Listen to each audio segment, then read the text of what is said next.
making the dough for the biscuits and gravy, it's flour, baking powder, salt, butter, and then I take my pastry cutter and get it fine so that pieces aren't any bigger than pea size of the butter. So it helps to make it nice and flaky and get the layers. Then buttermilk, just make sure that flour is moist, don't overmix it. Ooh, somebody's making biscuits. Yay, yay, yay, yay.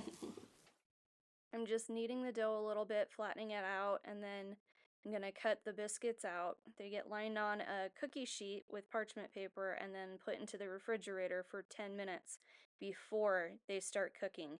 It really helps to allow them to rise in the oven and be nice and flaky.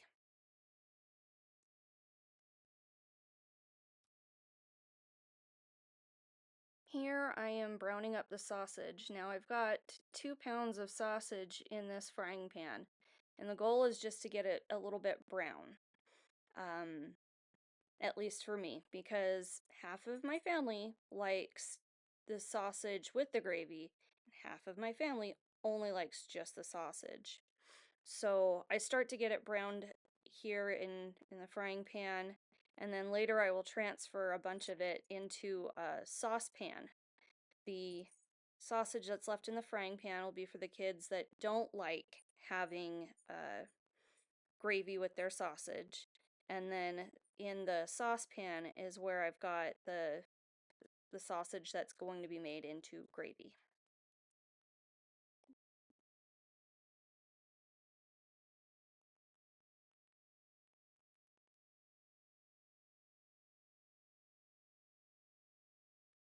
At this point, the biscuits have finished cooking. You can see some nice browning on the tops, good thickness level, and then a nice brown bottom. They had a nice crispiness to them.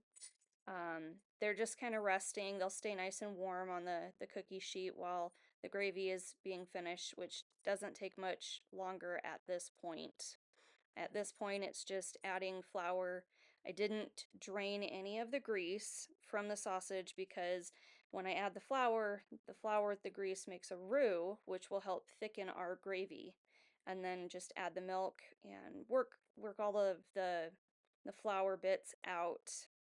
And then, like everything else, you still have to season it. So salt, pepper. I have fresh milled pepper, so it adds a really good flavor to the gravy.